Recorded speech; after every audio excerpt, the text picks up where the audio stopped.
नम्र सुरनाथ किरीट कोटि संलग्न रत्न किरणाक्ष विदोषरांग्र प्रस्वीत तापमल मुक्तिमपि प्रकृष्टे भक्ता जलंदिन पतिं बहुधा विसिंचे। ओम ह्रीं श्रीमन्तं भगवन्तं कृपाल संतं ऋष्यवादी महावीर पर्यन्तं चत्रविस्थितीर्थंकरं परम दिवं आद्यानां मध्ये मध्यलोके जम्बूद्वीपे भारत क्षेत्रे आर्यखंडे भारत देशे मध्य प्रदेशे खंडवाजिले 1080 मासोत्तर मासे श्रावण मासे शुक्ल पक्षे पूर्ण मासे सोमवासे शुभ दिने पौर्वानिक मुनि आर्य श्रावक ज्योति तीर्थंकर भगवान के ऊपर जल की धारा देवे देखे ताकि कर्मन की क्षय। 4 कलश 4 संपूर्ण सुवर्ण कलशै निखिलर्वशान संसार सागर विलंघन तुषितो मप्लावयित त्रिभुवनैक पतिं जिनेन्द्रम्।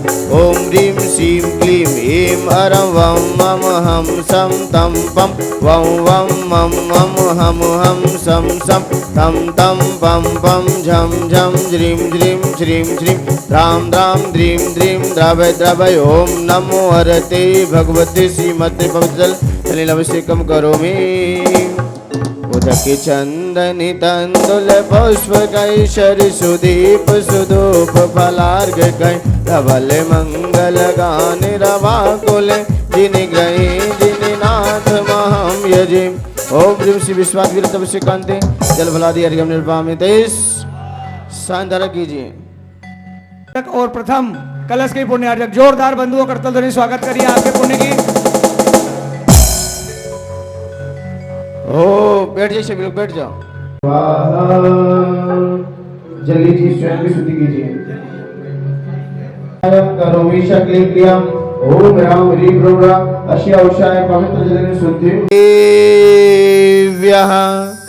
ओम नमः श्रीदेव्यः।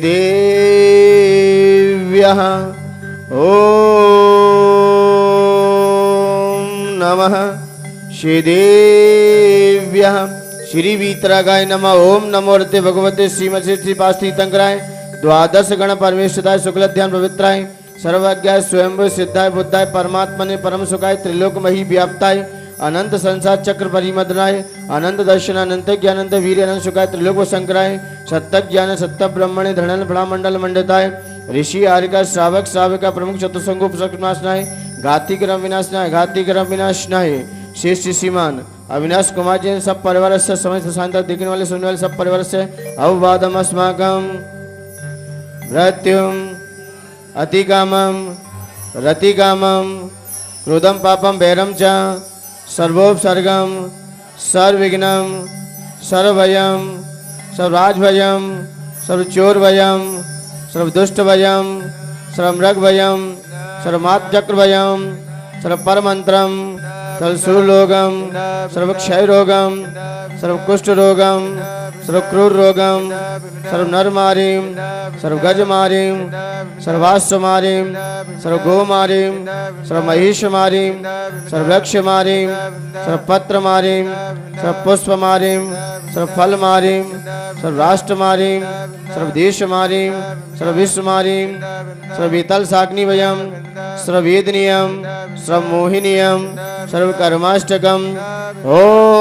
ओम सुदर्शन महाराज चक्र विक्रम तेजो बल शौर्य वीर शांतिम सर्वजनानंदनम सर्वभव्यानंदनम सर्वगोकुलानंदनम सर्वग्रामानंदनम सर्वनगरानंदनम सर्वखेटानंदनम सर्वकरवटनंदनम सर्वपत्रनंदनम सर्वद्रोणमुख सभानंदनम सर्वयजमानंदनम सर्वदुःखमहन हनदाय हृदय पच पच गुड गुड शीघ्रम शीघ्रम यशकम तस्य लोकेषु व्याधिनवसंवर्जितम अभिमक्षमम आरोग्यम स्वस्ति अस्तु विधीयते शिवमस्तु कुलगुरु धन्नानंदम शास्तु पद्मप्रभ चंद्रप्रभ वाष्पज मल्ली वर्धन पुष्प शीतलान मुसुप्रभ निम्नाथ पासनाथ इत्येभ्यो नमः इत्तीन मंत्रे नवग्रह शांति अतम गंधो दग्धारवशम श्री शांतिरस्तु शुभमस्तु जयोस्तु नित्यम आरोग्यमस्तु सर्वेषां पुष्टिरस्तु तुष्टिरस्तु समृद्धिरस्तु कल्याणमस्तु सुखमस्तु अभिवृद्धिरस्तु कुल गोत्र धन्यानम सदास्तु श्री शद्रम बल आयु आरोग्य असर अभिवृद्धिरस्तु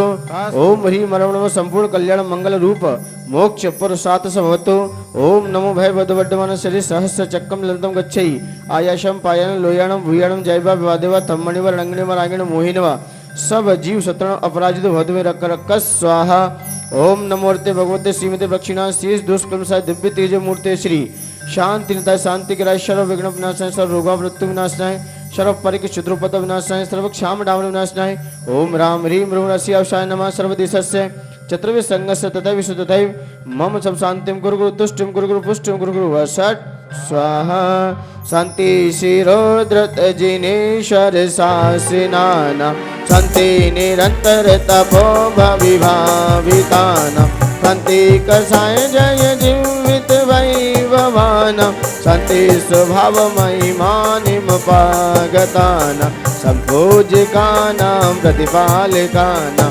यतीन्द्र शामनि तपोधनाना दिशस्य पुरस्य राज्ञ करोतु शांति भगवान जिनेन्द्र करोतु शांति भगवान जिनेन्द्र जबली शांतिनाथ भगवान की जबली चिंतामणि पासनाथ भगवान की जय हो जबली श्रीयांशनाथ भगवान की जय हो उदक चंदन तंदुल पुष्प कैशर सुदीप सुधूप पलार्घ कै धवल मंगल गान रवा कुल जिन ग्रहे जिन नाथ महम यजे ओम ह्रीं श्री परम देव शांतरव श्रीकांत जल फलादि अर्घ्यम निर्वामे देश स्वाहा वाले हैं ये परम शुद्ध तन वाले इनके चरणों में वंदन कर शत बारा फिर शुद्ध जलधारा श्री जी का अभिषेक करे हमने शुद्ध जलधारा धुल जाए पाप हमारा गिरिधि अनंत गुण वाले ये परम शुद्ध तन वाले इनके चरणों में वर्त कर शत बारा अभिषेक करे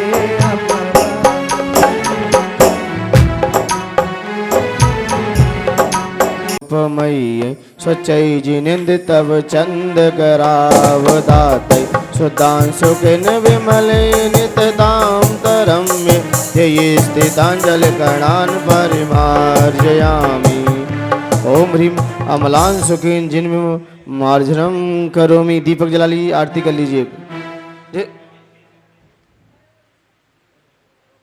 आरती कराइए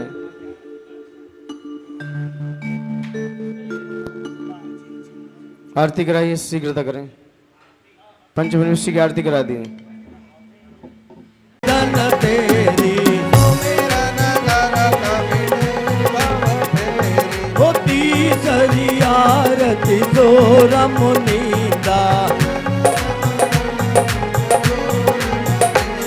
हाँ इसीलिए तो प्रभु तेरी आरती करो हाथों में दीपक लेके आरती करो बाजी चम चम हाँ चम चम चम चम चमा चमम चम चम चम चम चम चम चम चम चम चम चम चमा चमम चम बाजे हाँ बाजे ए बाजे घुंघरू के साथ भक्ति करिए हाथों में दीपक लेके आरती करो चौथी आरती श्री उबजाया चौथी आरती श्री उबजाया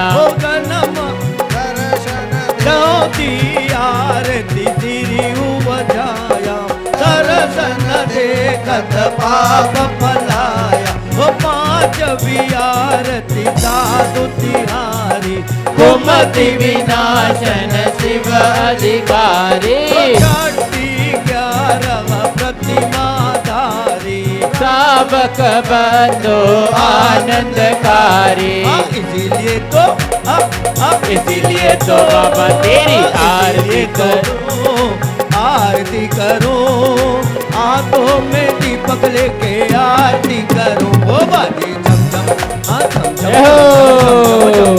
झम झम बाजे हाँ बाजे बाजे बाजे घुंघरो हाथों में दीपक लेके आरती करो सातवी आरती श्री जी नवानी स्वर्ग मोक्ति सुखदान हो सातवी आरती श्री जी नवानी जानत स्वर्ग मुक्ति सुखदानी हो ज्ञान का दीपक बोल की बाती जम ज्योति जले दिन राती। केवली पंच परमेश्वर भगवान की जय। कर्षयोदक चंदन तंदुल पुष्प कैश्चर सुदीप सुधूप फलार्घ धवल मंगल निग्रहे जिन नाथ महाम यजे ओम ह्रीं श्री देवाय देव अनंत सिद्ध अनंत देश स्वाहा। सभी लोग अपने अपने स्थान पर बैठ जाइए। यह विधि ठाणो होई के प्रथम पढ़े जो पार धन्य जिनीश्वर देव तुम नासे कर्म जुआर अनंत चतुष्ट के धनी तुम ही हो सिरदार मुक्ति बधु के कंत तुम दीन भुवन के त्यों जग की पीड़ा हरण भवदद शोषण हार ज्ञायक हो तुम विश्व के शिव सुख के करतार हरता गलियार के करता धर्म प्रकार स्थिरता पद दातार हो धरता निज गुण रास धर्मामृत और जलादिशो ज्ञानवान तुमरो तुमरे चरण सरोज को नावत क्यों जग भो मैं बंदो जिन देव को करियत निर्मल बार कर्म बंद के भेदने और न कछु पार ओ मेरी बिगड़ी जल्दी बना दो हमको अपने पास बुला लो मेरी बिगड़ी जल्दी बना दो हमको अपने पास बुला लो अंजन को जब तारा हमें आना पड़ेगा इस दर पे दोबारा हमें आना पड़ेगा तेरे दर पे दोबारा अभिजन को पव को पते तुम ही कारणहार दीन दयाल अनाथपति आत्म गुण भंडार चिदानंद निर्मल कियो धोई करम रज में शरर करिया जगत में भवजन को शिव गेल तुम पद पंकज पूजते विघ्न रोग डर जाए शत्रु मित्रता को धरे विष निर्विषता था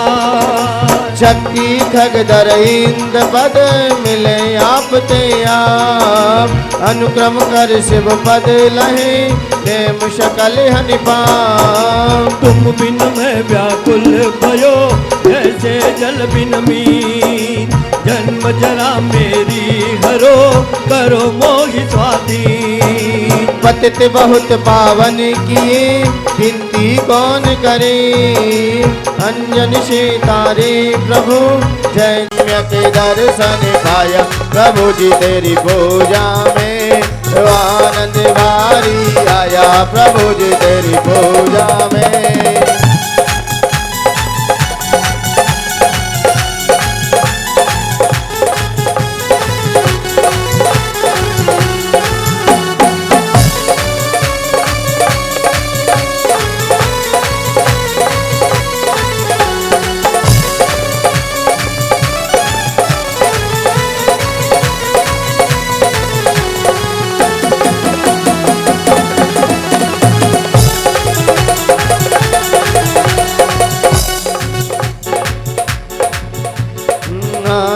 भारी आया प्रभु जी तेरी पूजा में, तेरा ध्यान लगाया प्रभु जी तेरी पूजा में। तुझे नर परम सुभावन ते पूजा करे, हरियाली चंडी होए राज जय खंड करे। फिर होए धरणेन्द्र इंद्र पदवी धरे, नाना विध सुख भोए बहु शिवटी धरे। निज में निज को पाया प्रभु जी तेरी पूजा में, आनंद भारी आया प्रभु जी तेरी पूजा में।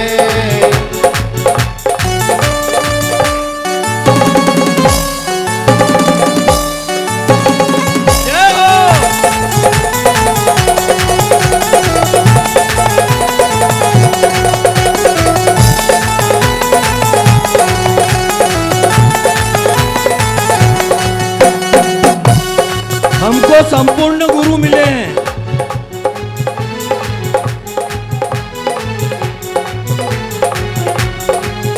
रंग लाग्यो हे लाग्यो लाग्यो हे लाग्यो लाग्यो महावीर तारो रंग लाग्यो, रंग लाग्यो महावीर तारो रंग लाग्यो, रंग लाग्यो महावीर तारो रंग लाग्यो। और तो चांदी को, और तो चांदी को कल तो लैया लो, और तो चांदी को कल तो लैया लो। सारी भक्ति करवान मारो भाव जागो, सारी भक्ति करवान मारो भाव जागो।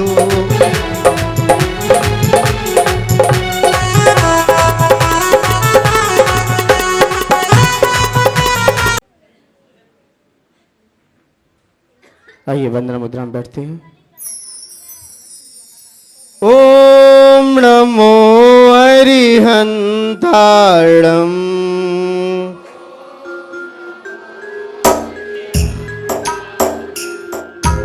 ओम नमो सिद्धाणम्,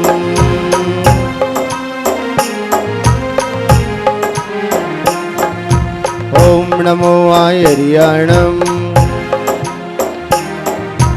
ओम नमो वज्रायणम्, ओम नमो लोहे शवशाहुणम्,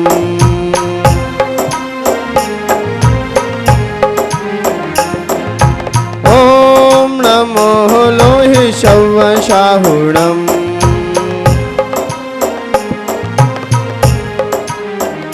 आपने आपको आप में वर लिया,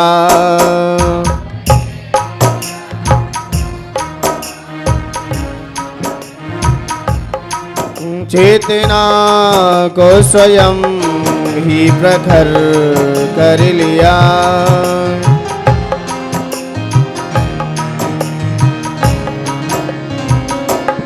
वीतरागी प्रभु हे महावीर जिन,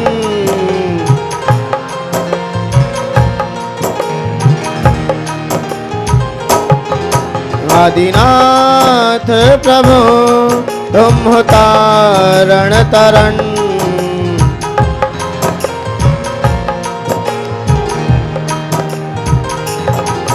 आपके दो ही चरण में विनम्र नमन।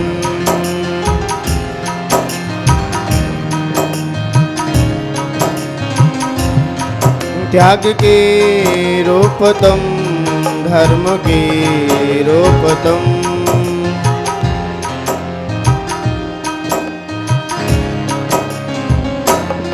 ज्ञान के रूप तुम, ध्यान के रूप तुम।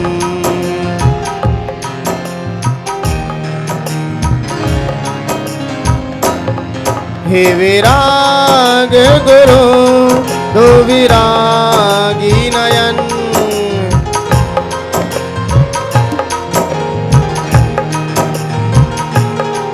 हे विनम्र गुरु दो मुझे अवसरण।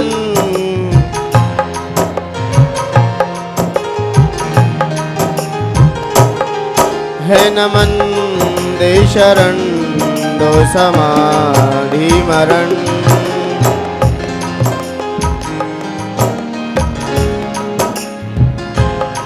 आपके दोई चरण में विनम्र नमन।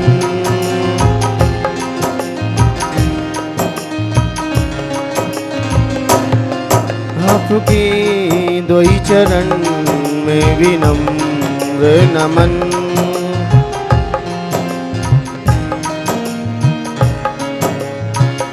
जय बोलिए अनंतानंद सिद्ध परमेश्वर भगवान की। प्रथम तीर्थंकर श्री ऋषभनाथ भगवान की। देवाई दिव्यकर श्री श्रियांशनाथ भगवान की। चिंतामणि पार्श्वनाथ भगवान की। धर्म तीर्थ शासन नायक अंतिम तीर्थंकर भगवान महावीर स्वामी की। अकंपनाचार्य शाश्व महामुनिराजों की। विष्णु कुमार महामुनिराज की।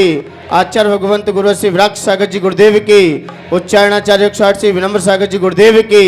अहिंसामयी जैन धर्म की।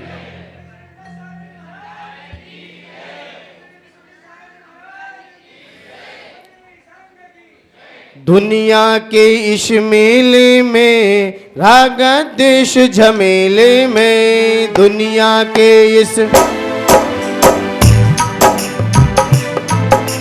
दुनिया के इस मेले में राग देश झमेले में। दुनिया के इस खेल खेलता अनहोने। खेल खेलता अनहोने।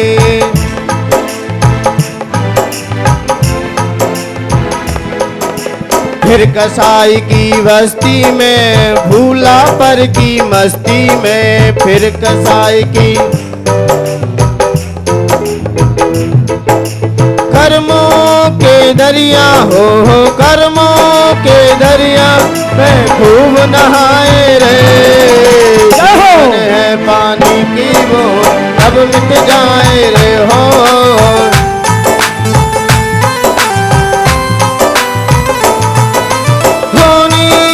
होनी हो होनी अनहोनी कब क्या घट जाए रे। जीवन है जीवन है पानी की बूंद। दुनिया के इस मेले में राग देश झमेले में। दुनिया के खेल खेलता अनहोने। खेल खेलता अनहोने।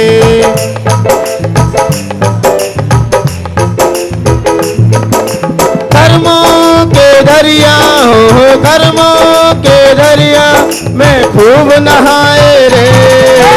जीवन है पानी की बूंद। हो जीवन है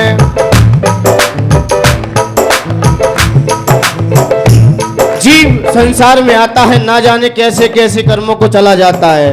उनको भी नहीं छोड़ पाता है जिनकी कृपा से हम जीते हैं। ऐसे ऐसे कार्य हम इस दुनिया में आते हैं। जितना भी देखा गया इतिहास पढ़ा आज सुबह से ही संवेदनाओं का जीवन है। भले ही आपके चेहरे पे खुशी है लेकिन किसी संत से पूछना क्या खुशी है क्या। जब किसी का भाई यदि सामने उस उपसर्ग से जूझकर यदि कोई कर्म के उदय से पुण्य कर्म के उदय से निकल आता है ये तो उसका पुण्य है। लेकिन कसाई व्यक्ति अपने नहीं छोड़ता अपने भाव को। वो तो मुनिराज का पुण्य था इतना। लोगों की विवक्षाएं हैं। लोगों ने कहा कि विष्णु कुमार मुनिराज उनको नहीं आने चाहिए था। उनको उपसर्ग दूर करने नहीं आने चाहिए था। हमने कि क्यों? क्योंकि जब गज कुमार मुनिराज के ऊपर उपसर्ग हुआ तो उन्हें क्या हो गया? केवल ज्ञान हो गया। और विष्णु कुमार मुनिराज नहीं आते तो उनको भी क्या हो जाता? ये दो लोगों की सोच है। अरे मान्यवर वात्सल्यंग वो भैया वृत्ति का कहाँ दिखाई देगा? फिर लोगों की सोच है कि गजकुमार पे भी तो उपसर्ग आया, पांडवों पे भी तो आया उपसर्ग, और विष्णु कुमार क्यों आए बचाने? मान्यवर ये तो जीव है, संसार में आया है, जिएगा, लेकिन जो जिसके बचाव के कारण जाएगा उसको फल तो मिलेगा ही। वह दृश्य अकंपनाचार्य मुनिराज, शायद मुझे लगता है शासन उस समय मल्लीनाथ भगवान का चल रहा था।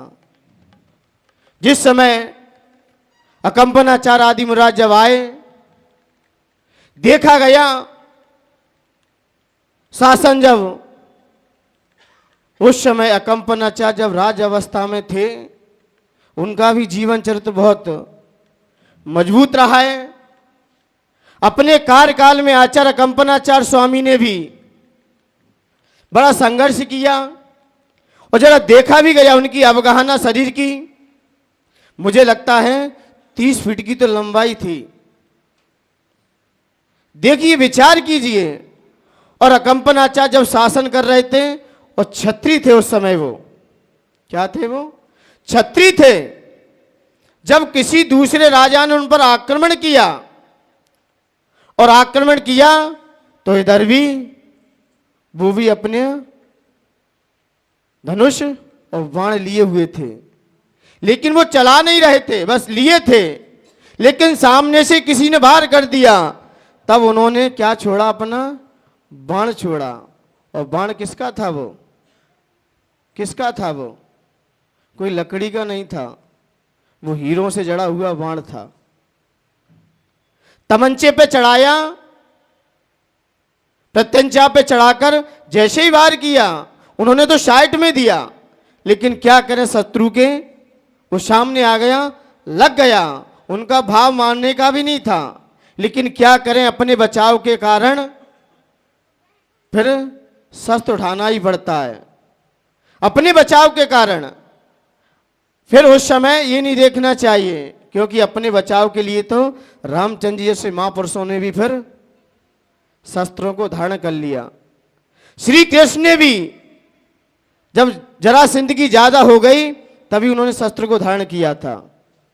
वैसे वो धारण नहीं कर रहे थे जब दुष्टों को पछाड़ने के लिए, लेकिन फिर भी शाट से ही मारा था। लेकिन क्या करें, तीर लग गया और तीर लगते ही शत्रु बेहोश हो गया।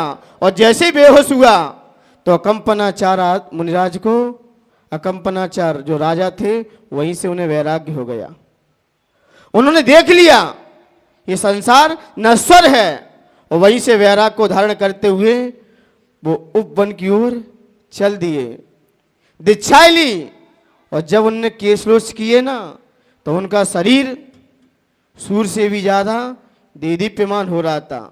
उनका चेहरे का आभामंडल देखने का लोग लालायित हो रहे थे, क्योंकि वस्त्र में जो सुंदरता नहीं होती, जो नेचुरल सुंदरता आती है। 30 फीट का शरीर उनका, वक्ष स्थल, ऐसा लग रहा था कोई सामने पहाड़ खड़ा हो, सामने पहाड़ी खड़ा हो। और बाल साले घुंघराले, बाल कैसे थे? सब घुंघराले। उन बालों का जब केशलोच किया तो लोगों के पैरों तलों जमीन खिसकने लगी, इतने जटिल बाल। और भी जब वो विहार करते थे, जब उन्होंने पीछी कमंडल लिया, जब वो विहार करते थे तो कूर्मोन्नत, जैसे जैसे आपने देखा ना, कछुआ ऊपर से उठा रहता है और आगे पीछे से चलता है, वो ऐसे वो जब चलते थे तो उनके पैर भी ऐसे ही थे, विहार करते थे। और जब उनका शासन अकंपनाचार्य मुनिराज जब आगे आगे बढ़ते बढ़ते विहार करते गए, तो कई राजाओं ने और कई राजकुमारों ने उनके पास आकर दीक्षाएं ली, क्योंकि संपूर्ण फिर मुनि दीक्षा लेने के बाद उन्हें संपूर्ण द्वादशांग का ज्ञान भी हो गया, लेकिन द्रव्य शुद्ध था पूरा। और आगे बढ़ते हुए जब वो कहां पर आए, उज्जैन नगरी में आए। उज्जैनी नगरी में जैसे ही प्रवेश किया और जैसे ही उन्होंने जान लिया कि अब सभी शिष्यों को उन्होंने संबोधन दिया कि अब सभी लोग यहां पर आ गए उज्जैनी नगरी, और मुझे ऐसा अवगत है किसी को भी यहां से किसी को वार्तालाप नहीं करनी है, किसी शिष्य को भी किसी श्रावक से वार्तालाप नहीं करनी है, क्योंकि वो अपने ज्ञान से जान गए, उन्होंने अपने निमित्त ज्ञान लगाया कि अब यहां पर कोई धर्म पर संकट आने वाला है। जैसे ही प्रवेश हुआ तैसे ही उन्होंने सभी को संकेत किया, लेकिन उस समय एक मुनिराज चर्या के लिए निकल गए। उन्हें पता नहीं था, उन्हें पता नहीं था। उन्हें पता ना होने के कारण वो चर्या के लिए गए, लेकिन किन्हीं मुनिराजों ने कहा जैसे ही वो आएंगे फिर उन्हें भी हम अवगत करा देंगे। लेकिन उज्जैन नगरी में सभी लोग गुरु की वंदना करने के लिए अष्टद्रव्य की थाली ले लेकर जा रहे थे। बड़े पूजा भक्ति भाव के साथ उनकी आराधना करने के लिए सभी लोग उद्यान में पधार रहे थे। लेकिन वहां का राजा श्री वर्मा बहुत ही धार्मिक था और उसकी श्रीमती तो और ही ज्यादा धार्मिक प्रवृत्ति की थी।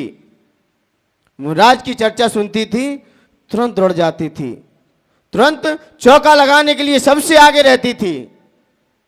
बोलती थी कोई भी संत आए सबसे पहला चौका हमारा लगेगा, सबसे पहला चौका। कोई भी सेवा में कमी आए सामने खड़ी रहती थी। लेकिन श्री वर्मा ने ऊपर से जब अपने महल पर बैठे थे और नीचे लोगों को जाते हुए देख रहे थे कि लोग कहाँ जा रहे हैं, कहाँ जा रहे हैं, चर्चाएं फैल गईं। तो श्रीमती ने कहा यहाँ पर उद्यान नगरी में एक संघ विराजमान है, उनके दर्शनार्थ हेतु पूजन अर्चना हेतु सारा ये गांव जा रहा है। तो राजा ने कहा फिर मैं क्यों नहीं जाऊंगा। राजा ने भी राजशाही वेश को धारण किया और अपनी श्रीमती के साथ जैसे ही उद्यान नगरी की ओर प्रस्थान किया, 4 मंत्रियों को बुलाया गया, क्योंकि मंत्री ही मंत्रायण करेंगे। मंत्रियों से पूछा यह क्या हो रहा है, तो मंत्री ने ईर्ष्यावश करते हुए कह दिया कुछ नहीं, कोई नंगे महात्मा पधार गए हैं, लोग पागल उनके पीछे भाग रहे हैं। और मंत्री कौन कौन से थे? बलि, प्रहलाद, नमूची और बलि, प्रहलाद, नमूची और एक का नाम बृहस्पति। ये 4 मंत्री थे। 4 मंत्रियों ने राजा के इतने कान भर दिए, ये तो नंगे हैं, इन्हें कुछ आता जाता नहीं है, ये तो देश से निकाल दिए गए हैं, आपके पास यहां पर आ गए हैं। लेकिन श्री वर्मा बहुत धार्मिक प्रवृत्ति का था, लेकिन फिर भी दर्शन करने के लिए गया और सबसे नमोस्तु किया और सबने मौन पूर्वक आशीर्वाद दिया। कोई बोले नहीं, ना हाथ उठाया, कुछ नहीं किया, ना कुछ बोला। तो मंत्री ने कहा देखा मैंने, ये सब अज्ञानी हैं, इनको कुछ नहीं आता है, आता होता तो कुछ आशीर्वाद देते, बोलते आपसे, आप तो यहाँ के राजा हैं और ये सब मौन लिए बैठे हैं। ऐसा भरने के कारण सभी ने नमोस्तु किया और नमोस्तु करके जाने लगे। जाते ही रास्ते में कौन मिल गए? चलते हुए ही एक मुनिराज मिल गए। एक मुनिराज मिले सामने। सामने जैसे मुनिराज को नमोस्तु किया, राजा ने नमोस्तु किया और मंत्री ने क्या कहा? पीतो हम तक्रम, ये कैसा मठा पीकर बैल चला आ रहा है। क्योंकि वो चर्या करने के लिए गए तो क्या कह दिया? पीतो हम तक्रम, कैसा मठा पीकर बैल चला आ रहा है। लेकिन मुनिराज शुद्ध ज्ञान में पारंगत थे। यथा नाम तथा गुण, जैसा उनका नाम था वैसे ही उनके अंदर गुण भी थे। लेकिन इसके 2 अर्थ निकलते थे। पीतो हम तक्रम, उन्होंने जान लिया कि इन शायद लोगों को पीलिया हो गया है, इन लोगों को क्या हो गया है? पीलिया हो गया है, इन्हें मठा भी पीला दिखाई दे रहा है। लेकिन अर्थ क्या निकलता है इसका? ये कैसा मठा पीकर चला आ रहा है। दोनों वैश हुई, मंत्रियों में और मुनिराजों में कई बार शास्त्रार्थ चला, लेकिन शास्त्र में सारे मंत्री हार गए। हारने के कारण जैसे ही आगे बढ़े, अपने स्थान पे पहुंचे मंत्री आदि राजा के साथ, लेकिन रातों ही रातों में सबने, चारों मंत्रियों ने बैठ के मीटिंग की कि अपन तो दिगंबर संतों से भी हार गए।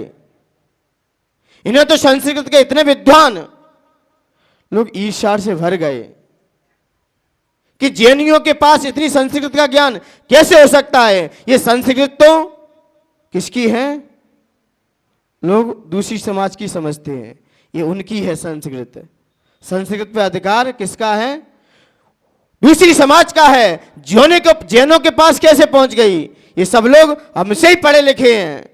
जब ऐसा किया, सब ईर्ष्या से भर गए और रातों ही रातों में चारों मंत्रियों ने बैठ के मीटिंग की कि अब चलते हैं, इन मुनि पर सीधा वार करेंगे। और चारों गए, और चारों जाते ही सामने पहुंचे। जैसे ही रास्ते मिले, रास्ते मिलने के बावजूद भी शुद्ध सागर महाराज जी आचार्य के पास पहुंचे और आचार्य से पूरा वृत्तांत बता दिया, कुछ नहीं छिपाया। क्योंकि शिष्य ऐसा आचार्य भगवंत कुंद कुंद स्वामी ने भी मूलाचार में स्पष्ट कर दिया है। क्या कह दिया है कि आपको कोई भी बात हो, कोई भी बात किसी से हुई है आपकी, आप सारी बात गुरु चरणों में रखो। अरे बात तो छोड़ो, किसी ने आपको कोई चीज दी है, चाहे चेतन हो और चाहे फिर अचेतन हो, कोई वस्तु हो किसी ने भी दी हो, वो सारी चीज गुरु को समर्पित कर दो। ये मत कहना मेरा पुण्य का उदय है, मेरे कारण मिली है, ये नहीं। आचार्य कुंद कुंद स्वामी ने कहा है, चाहे चेतन वस्तु मिले चाहे अचेतन वस्तु मिले, आपको रास्ते में कोई वस्तु आपकी प्राप्ति हो, आप सारी वस्तुएं अपने गुरु के समक्ष रख दें। क्योंकि गुरु को पता है कि किस वस्तु की आपको आवश्यकता है और किसकी नहीं है। यदि यही व्यवहार यदि घर परिवार में बना रहा तो मुझे लगता है घर बहुत ऊंचाई पर छू जाएगा।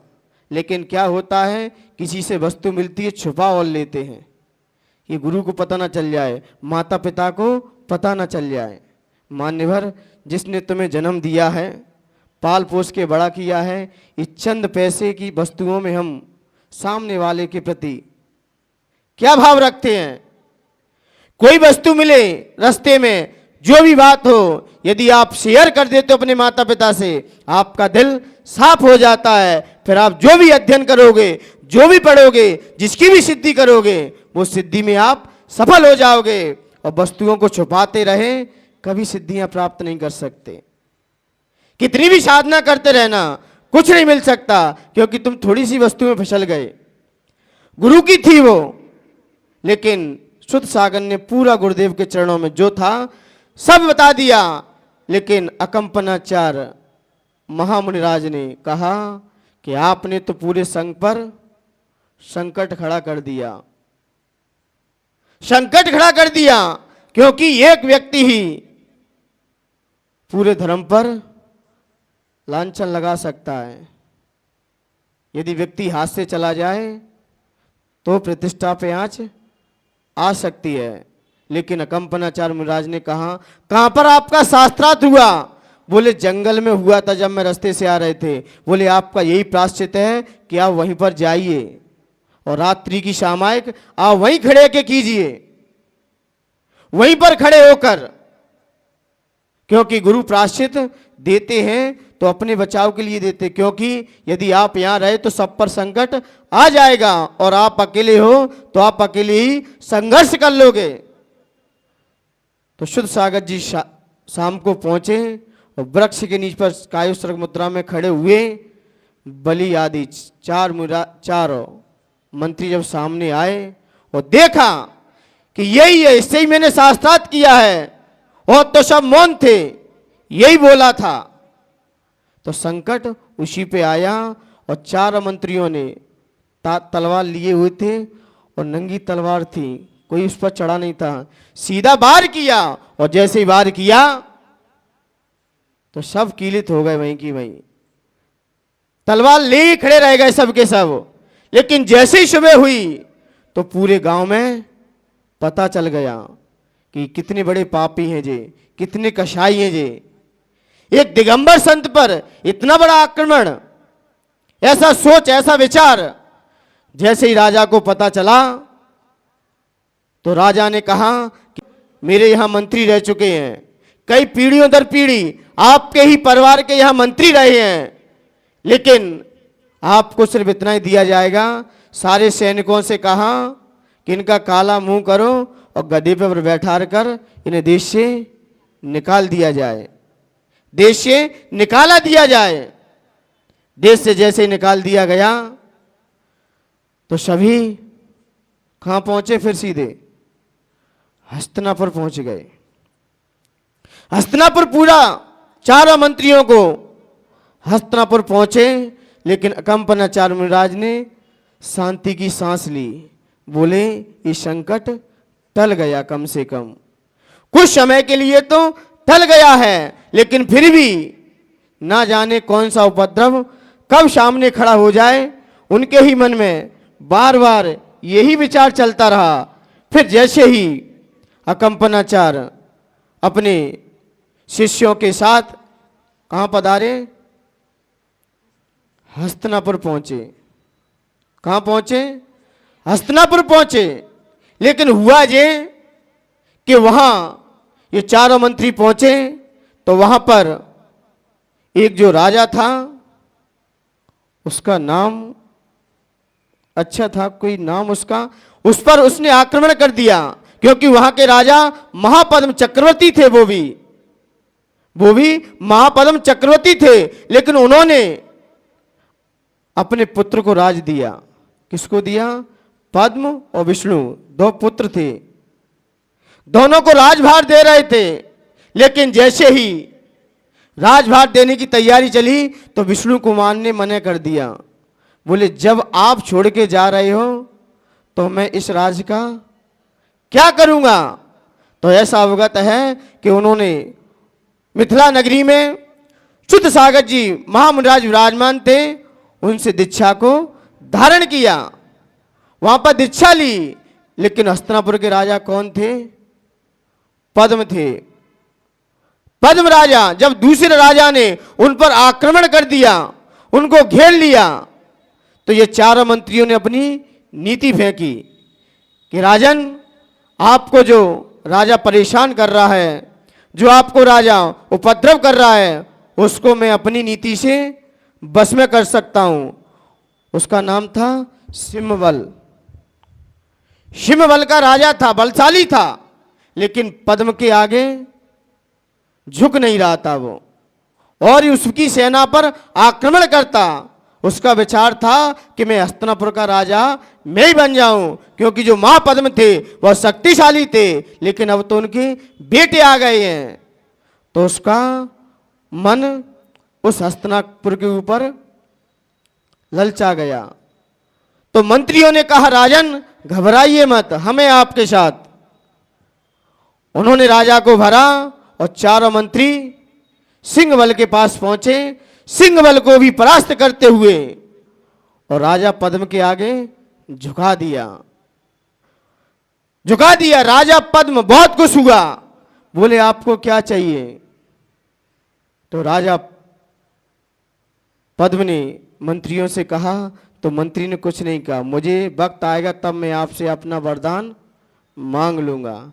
जैसे दशरथ से कैकेयी ने कहा ना कि जब वक्त आएगा तब मैं अपना वरदान मांग लूंगा, अभी तो आप धरोहर के रूप में अपने पास ही रखिए, मुझे नहीं चाहिए अभी, जब वक्त आएगा तब मैं मांग लूंगा।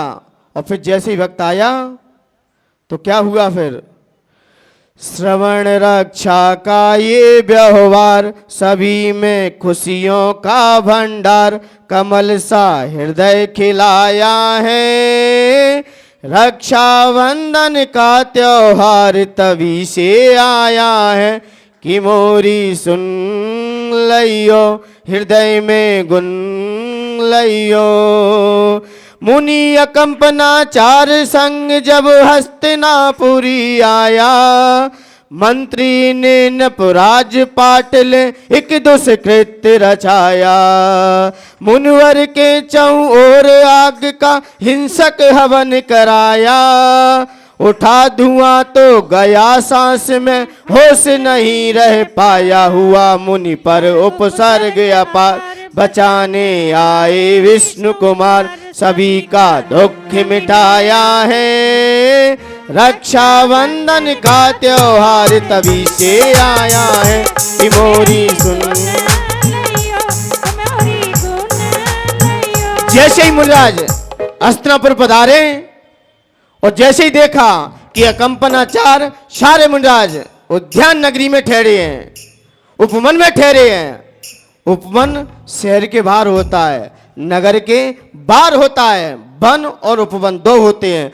वन उसे कहते हैं जहां पर वृक्ष व्यवस्थित नहीं होते, जहां पर वृक्ष व्यवस्थित नहीं मिलेंगे आपको, ना कोई उसकी देख रेख करने वाला होगा। वन जंगल को कहते हैं और उपवन जिसका कोई माली है, पेड़ों को व्यवस्थित लगाएगा। और कई एकड़ों तक उपवन फैले रहते थे पहले, तो मुनिराज अधिकांश उपवन में ठहरते थे। शहर में तो कम आते थे, नगर में तो सिर्फ चर्या की और उपवन में जाके ठहरते थे। तो अकंपनाचार्य 700 मुनिराज उपवन में विराजमान। हस्तिनापुर की नगर ही उपवन था, वहां पर सारे विराजमान थे। पता चल गया वाली को फिर कि मुनिराज वही फिर आ गए हैं। उन्होंने नीति अपनाई और राजा से कहा कि मैं जो आपको धरोहर के रूप में जो चीज दे रखी है, अब मुझे उसकी आवश्यकता है, अब वो मुझे चाहिए। तो राजा भी वचनबद्ध था, वचन से बंध गया। बोले क्या चाहिए? मात्र 7 दिन के लिए आपका राज्य चाहिए। कितना? 7 दिन के लिए राज्य चाहिए। बोले राज्य चाहिए? बोले कुछ ऐसा कार्य मत कर लेना। बोले नहीं, क्योंकि राजा जैन था, वो जी दूसरे पद्धति के थे। लेकिन जैसे ही राज्य मिला और देखा गया, तो इन्होंने सबसे पहले पूरे नगर में घोषणा करवा दी कि अब यहां पर हवन होगा, हवन रचा जाएगा। तो हवन होगा तो अच्छी बात है, लेकिन हवन में क्या होगा? सारे पशुओं को बुलाया गया और चारों तरफ खाई खोद दी गई, बीच में मुनिराज बैठे हैं। और फिर क्या हुआ?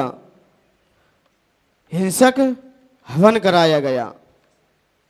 हवन चला, लेकिन जैसे ही हवन चला तो पूर्णिमा के दिन 14 की रात्रि में सार चंदाचार्य, सगर चंदाचार्य और एक दूसरे प्रमाण मिलता है कि सुत सागर आचार्य को स्वप्न आया रात्रि में। तो जैसे ही आचार्य श्री को स्वप्न आया रात में और देखा, आंख कर खोलकर जैसे ही उठे तो ऊपर ध्रुव तारा हिल रहा था। वैसे ध्रुव तारा हिलता नहीं है। जब कोई धर्म पे संकट आता है, जब कोई विपत्ति आती है, तभी हिलता है। जैसे ही हिला तो उनके मुंह से हाय की आवाज निकल पड़ी और पास में बैठे क्षुल्लक पुष्पदंत, उन्होंने कहा गुरुदेव, रात में आपकी आवाज क्यों आ रही है? मुझे रात में तो बोलते नहीं है और आपकी आवाज तो ऐसी आई है जैसे कोई करुणा भरी आवाज हो। तब आचार्य श्री ने कहा, क्षुल्लक जी, बात तो आपकी ठीक है, लेकिन आप ज्यादा देर ना कीजिए, क्योंकि अब धर्म पर संकट आ चुका है, धर्म पर बहुत विपत्ति है। बोले आपको कैसे ज्ञात है? बोले तारा कांप रहा है, क्योंकि उनको भी निमित्त ज्ञान था। जान लिया, क्योंकि अंतरिक्ष का भी उन्हें ज्ञान था। और जैसे ही देखा, बोले इसका क्या उपाय है? बोले यहाँ के राजा पद्म हैं और उनके ही भाई विष्णु कुमार मुनिराज हैं। कौन?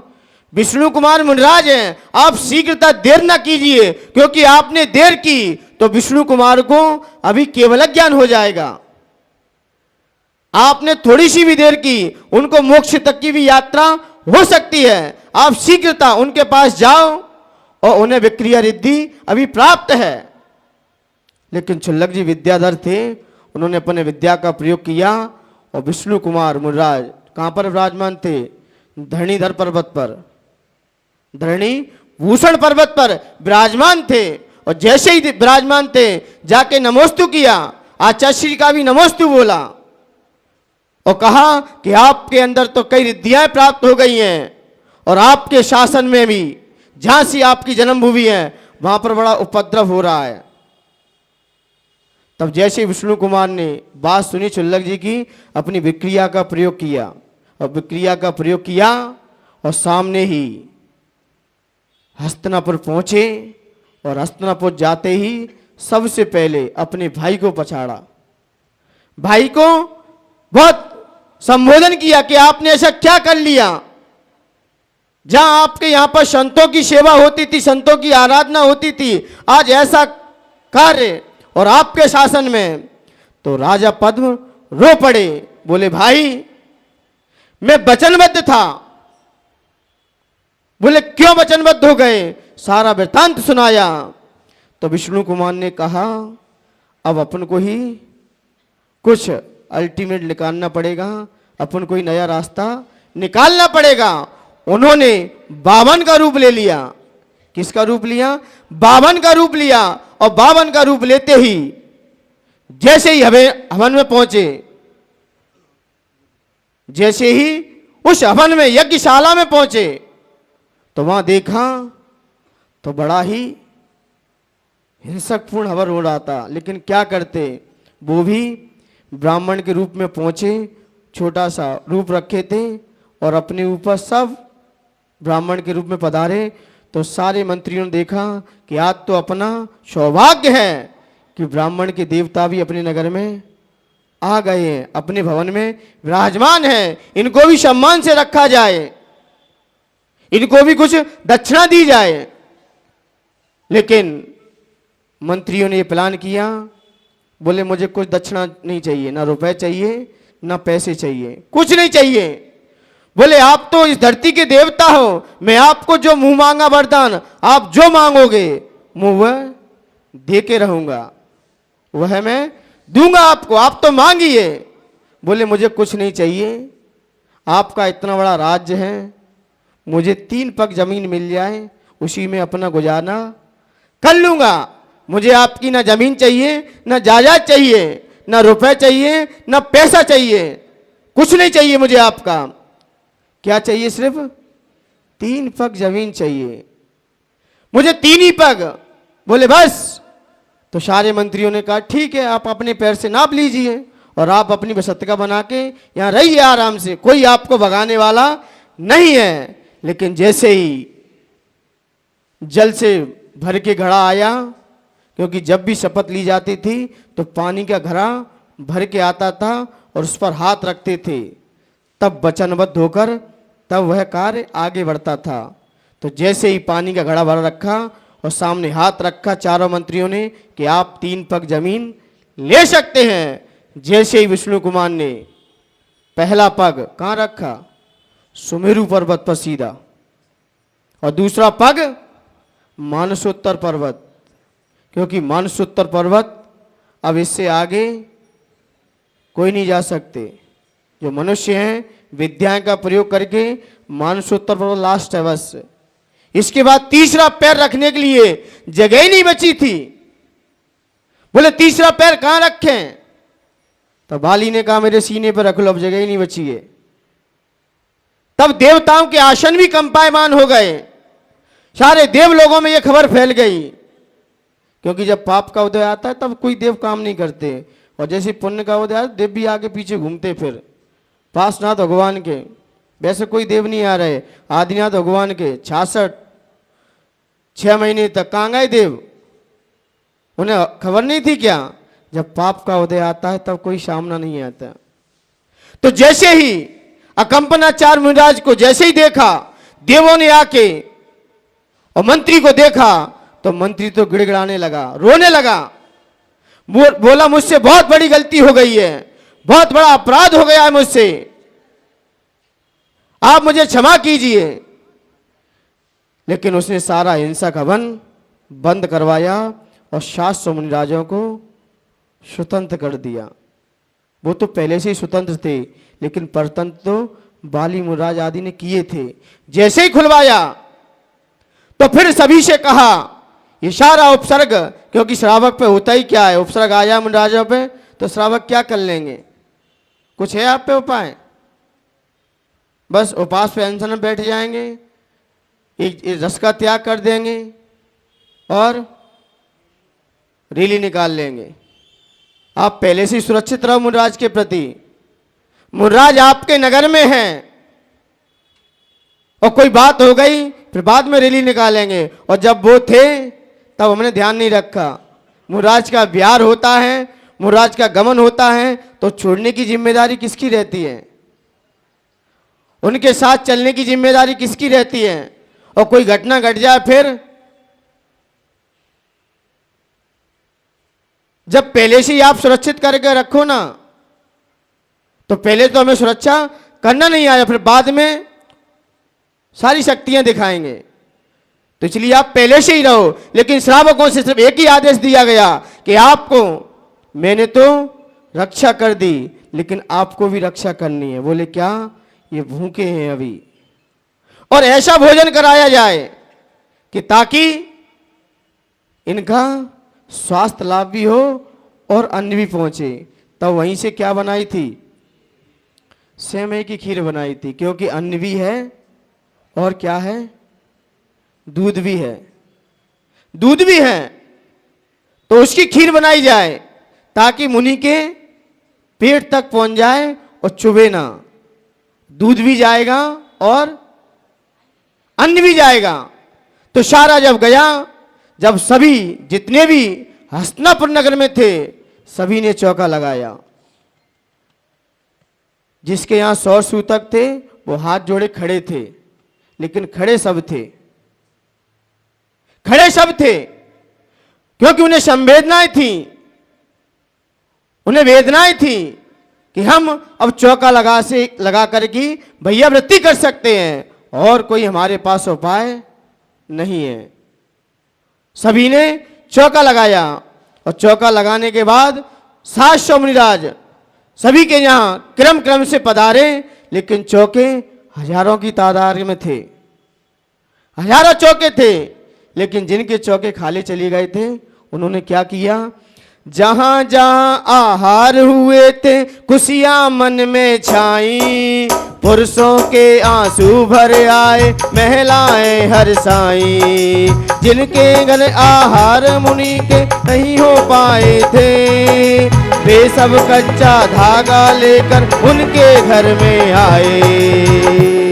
जहाँ मुनि का हुआ आहार कि करके बांधा और से प्यार, बहुत ही हर्ष मनाया है।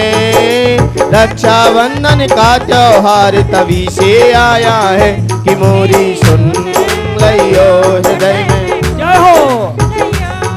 जिनके चौके खाली चले गए थे वो कच्चा धागा लेकर आए थे, और जहां पर मुनराज के आर हुए थे उनके हाथों में क्या बांध दिया था?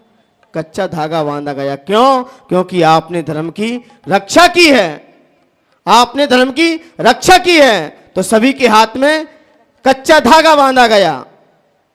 और कच्चा धागा बांधकर जब देखा गया तो विष्णु कुमार मुनिराज अपने स्थान पर चले गए और आचार्य से प्रायश्चित लेकर फिर से उन्होंने मुनि दीक्षा को धारण किया।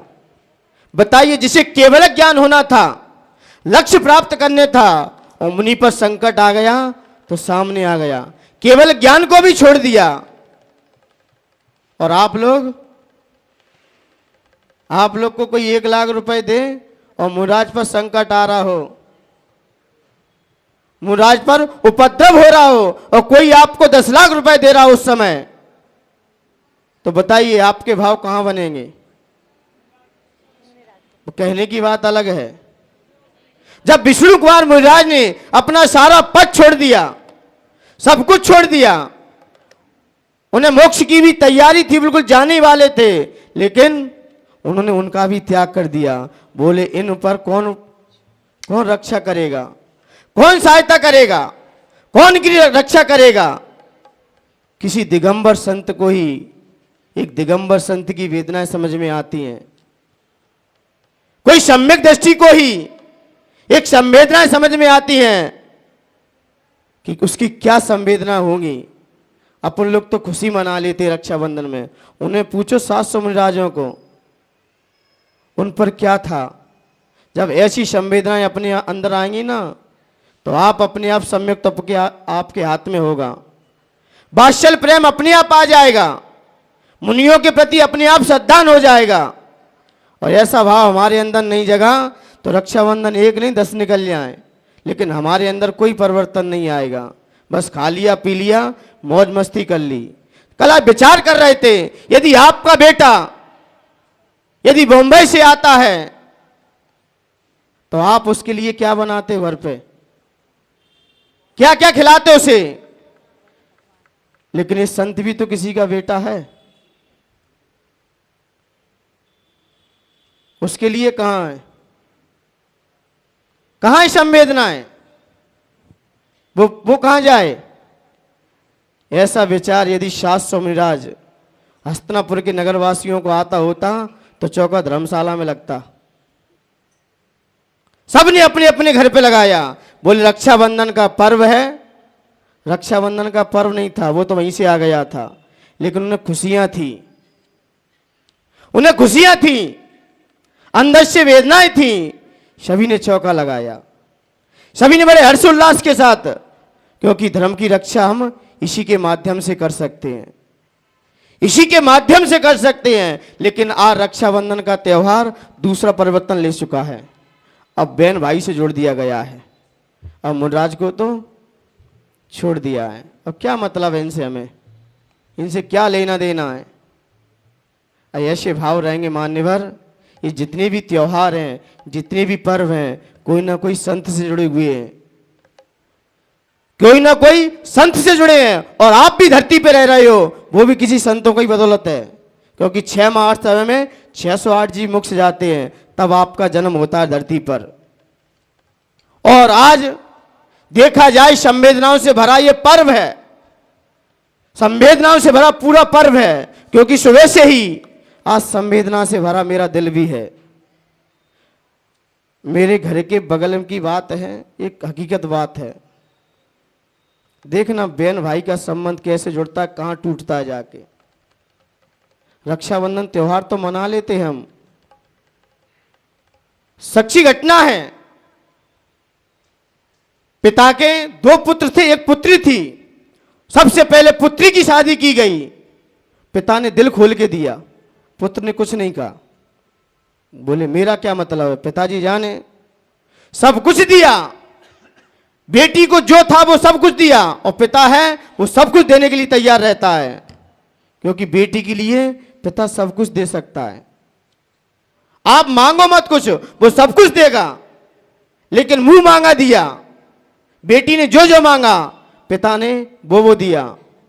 लेकिन जैसे ही ससुराल पहुंची, और ससुराल जाते ही जब पहला त्योहार आया, तो बड़े बेटे से कहा कि बेटी को लेकर आओ, त्योहार मनाएंगे। तो बेटा ने कहा पिताजी ध्यान रख लो, अब आपकी बहुत चल गई, अब बहुत हो गया, मैंने कुछ नहीं कहा। अब बेटी इस देहरी पर पैर नहीं रखेगी, बेटी अब इस देहरी पर पैर नहीं रखेगी। बोले ये क्या कह रहे हो। बोले पहला त्योहार है, समाज के लोग क्या कहेंगे, परिवार के लोग क्या कहेंगे कि पहला त्योहार आया, आपने बेटी को नहीं बुलाया। और बाहर के लोग तो दोनों तरफ ही कहते हैं, बेटी ज्यादा रुक जाए, बेटी घर में ज्यादा रुक जाए तो कैमरा नहीं चूकेंगे, नहीं आए। ये बाहर वाले लोग तो सब अफवाहें उड़ाने वाले हैं। ज्यादा बेटी किसी के मायके में ज्यादा रुक जाए तो पड़ोसी ज्यादा पेट में दर्द होगा, घर वालों के इतना दर्द नहीं होगा, पड़ोसियों के ज्यादा होगा कि बेटी को क्या हो गया, बहुत दिन हो गए गई नहीं है, और त्योहार पे नहीं आए तो क्या कारण है, क्या कारण है। क्योंकि कुछ व्यवहार तो लोग से देखे जाते हैं। बेचारे पिताजी ने छोटे पुत्र से कहा कि बेटी को, अपनी बहन को घर में लेके आओ, पहला त्योहार रक्षाबंधन का त्योहार है।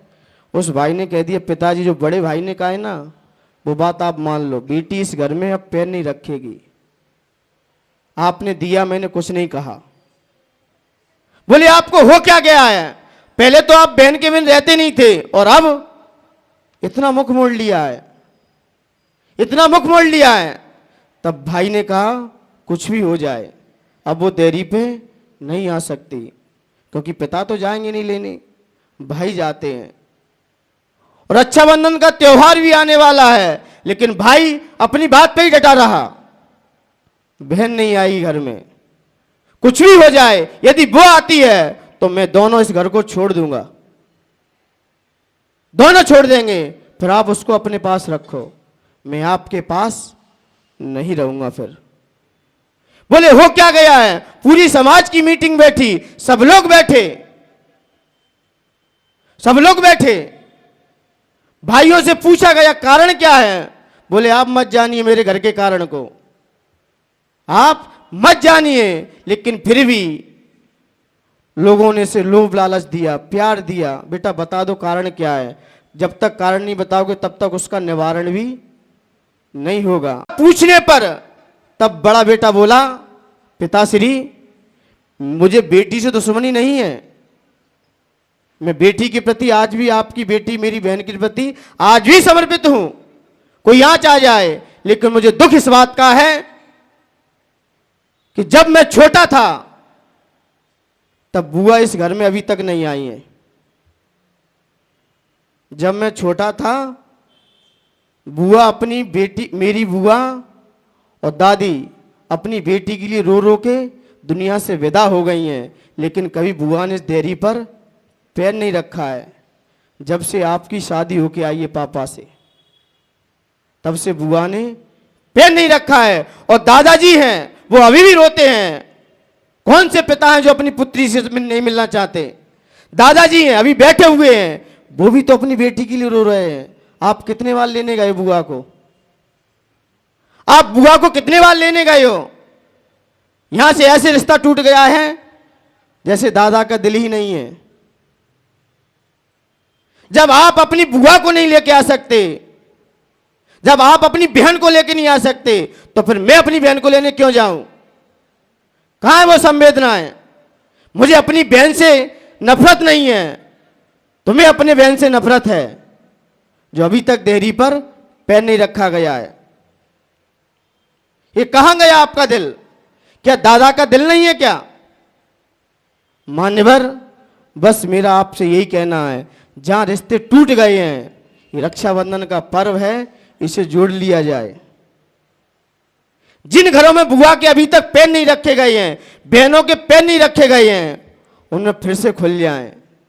अंदर से गांठें लग चुकी हैं, उन्हें खोला जाए, उसके बाद हाथ पर गांठ बांधी जाए।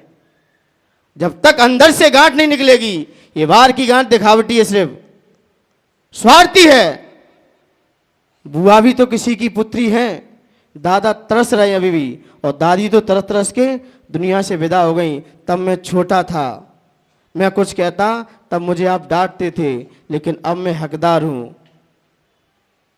मैं हकदार हूं। आप अपनी बुआ को लेके, आप अपनी बहन को लेके आइए, फिर मैं भी अपनी बहन को लेने जाऊंगा। लेकिन बुआ ने तो पूरा घर का सब कुछ दिया था, उन्होंने कोई हिस्सा भी नहीं लिया था, और फिर भी आपको नफरत है, फिर भी आपको नफरत है।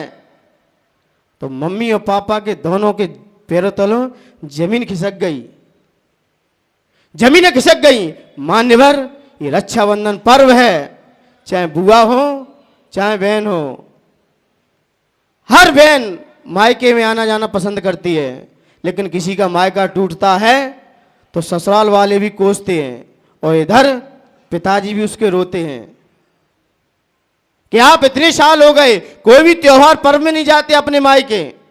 अब क्या करें, मायके में बहू ही ऐसी आ गई हैं जिससे द्वार का बंद पड़े हैं। इसलिए मान्यवर, त्योहार और कोई भी पर्व आए, जितने भी रिश्ते हमारे टूटे हैं वो राखी की तरह जुड़ जाएं, तभी हमारा ये रक्षाबंधन पर्व मनाना सफल और सार्थक होगा। इसलिए मान्यवर, अपन ये घटना जानी इन्हीं पवित्र पुनीत भावनाओं के साथ। जय बोलिए महावीर भगवान की। अब सहित जिन्होंने बोली नहीं है वो आ जाए। कहूँ कांड निर्वाण की भाषा सुगम बनाए, अष्टापद आदिश्वर स्वामी वास पूज चंपापुर नाम।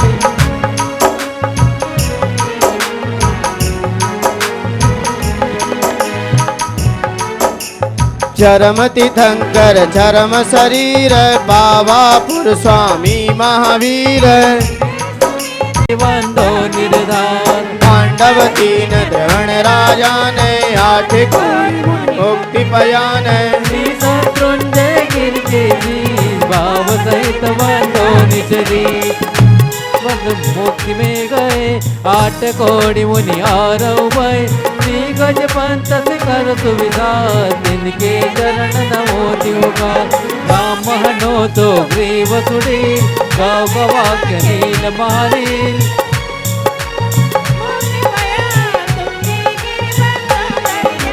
दांडवनांग कुमार तुजान 5 कोटि अरु अर्ध प्रमाण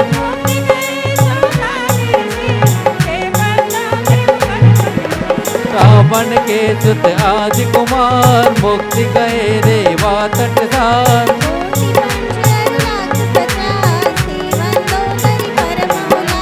रेवा नदी सिद्धवर कोट पश्चिम दिशा दे हजा छोट द्वय चक्री दश काम कुमार उठ कोड़ि बंदो भव पार बड़वानी बड़ नयन सुजान दक्षिण दिश गिर चोलोतांग इंद्रजीत और कुंभज कर्ण देवंदा भव सागर तरण कर्णपत्र आदि मुनि चार पावा गिरिवर शिखर मजाल चेलना नदी तीर के पास मुक्ति गए बंदो नित दास फलहोड़ी पड़गा मानो पश्चिम दिशा द्रोण गिरिरो गुरुदत्तादि मुनीश्वर जाय मुक्ति गए बंदो नित दाय काल महा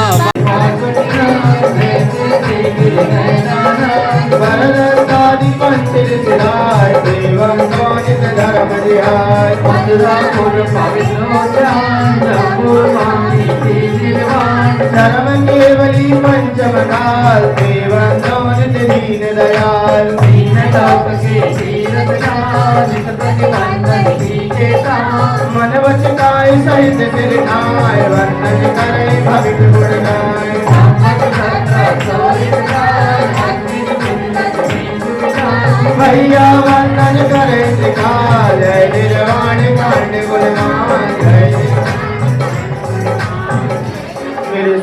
गिरि सात पावे शिवथल पूर्णमासी सावन को कुल जल कुंड श्री श्रियांश नाथ जी निराज का संकुल कूट है मन वच तन कर भोजमो शिखर सुनीले ओम ह्रीं श्री श्रावण शुक्ला पूर्णमासी मोक्ष मंडल मंडताय श्री श्रियांश नाथ इंद्रादि संख्यात अनंत सिद्ध भय अनर्थ प्राप्ति अर्घ निर्वाह में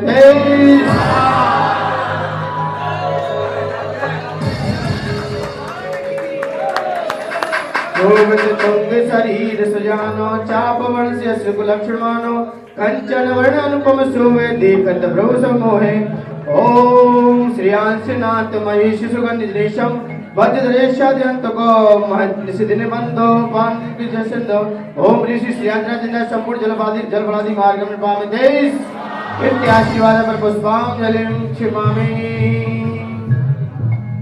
हो अर्घ चला लीजिए सूरज सात तत्व छह द्रव्य प्रकाशक तीन लोक की माता हो तेरी करुणा महामयी जगदेवी सर्वो दाता हो तीर्थंकर धन गढ़ धर निशान हो विनम्र कह रथ सजाते हो विनम्र करता सम्मान ओम रूप कुछ उच्चारणाचार्य स्वार्थी विनम्र सागरिति विरव्यो नरक प्राप्ति अर्घ निर्वाह देश ओम मिठाई दीप में दीप कमरों में जाने में श्री पावनों जल प्रवादी अर्घ निर्वाह देश उदक चंदन तंदुल पुष्प कैश्वर सुदीप स्वरूप पदार्थ कैश्वर मंगल गान बांकुने चित गए निनाद मंगल ओम श्री विश्वादि ग्रंथेभ्यो जलगंधक पुष्प दीप उपल्ला है सर्वपज पूतम बहुत भक्ति बढ़ाए ओम ह्रीं श्री संपूर्ण जल प्रवादी मार्ग निर्वाह में देश शांति नाथ मुख सजयो निहारी शील गुण दस हरियम धारी गगने प्रदो मांड विराजे निर्गत नयन कमंडलधारी पंचम चक्र मही बदधारी डोलम तीर्थंकर सुतकारी सदरेंद्र पूजनी विनायक नमो शांति शांति विनायक देव पाव पाव मन की वर्षा दंड व्यास सन वाणी सरसा चंद्र जमर भामंडल भारी ये तो काशी आज मनारी शांति जनेश शांत सुखदाई जगत पूज पूजो सिर नाई परम शांत दीजे हम सबको बड़े जिने पुन चार संग को पूजे जिने मुकुट हार किरीट लाके इंद्रादि देवर पूज पदक जाके सो शांति नाथ वर वंश जगत प्रदीप मेरे लिए करे शांति सदा अनुपम संपूजकों को प्रतिपालकों को यतीनकों को यतिनायकों को राजा प्रजा रथ सुरेश को दे कीजे सुखी है जिस शांति को दे होवे सारी प्रजा को सुख बोलित धर्म दाई नरेशा होवे वर्षा समय पे दिन भर नए व्याधियों का अंदेशा होवे चोरी न जारी सुषमा वर्ता दुष्काल वारी सारे ही देश दारे जिनवर वश पूजे सदा सौख्य हाथी करम जन नाश कर पायो केवल राम शांति करम सब जगत में प्रसवादित निरान शांति करम सब जगत में प्रसवादित निरान हाथ जोड़ी भगवान की तरफ देखिए भगवान की तरफ शास्त्रों का पठन सुखता लाभ सत्संगति का संतों का संदेश कह के दोष जागो सभी का बोलो प्यारे वचन नित्य आपका रूप जाऊं तोलो से चरण जिनके मुक्त झोलो नभाऊं अब पद मेरे ही मैं मम्मी है तेरे पुनीत चरणों में तब लौली रहूं प्रभु झोलो न पाया मुक्ति पद मैंने अक्षर पद मात्रा से दोषी जो कुछ कहा गया मुझे क्षमा करो क्षमा करो क्षमा करो प्रभु सो सब करना करी पुनः चढ़ाओ हे जगबंधु जिनेश्वर पाऊं तब शरण शरण बलिहारी मरण समाधि सुरदुल कर्मों का छह स्वच्छकारी यदि शांति भक्ति समाधि भक्ति प्रत्यक्ष पर पुष्पांजलि क्षिपामि नवरंबर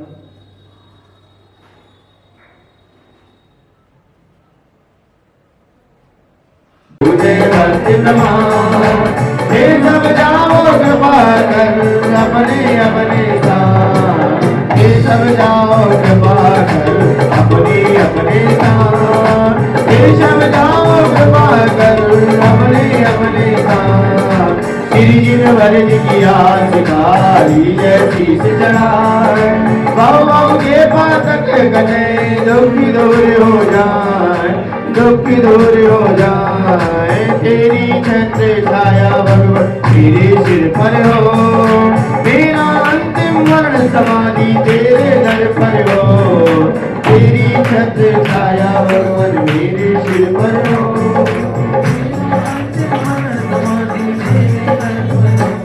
जय बोले श्री अंशनाथ भगवान की नमोस्तु भगवान नमोस्तु भगवान नमोस्तु भगवान जल सी निर्मलता पाऊं चंदन से जल बन जाऊं आपसे पद पाने हैं मुनि चरण तुम्हारे में आऊं फूलगोभी में घाट सजाने वेद दीप दुपल लाया मोक्ष महाप्रज्ञान में गुरुवर अर्थ संजो कर भूलाया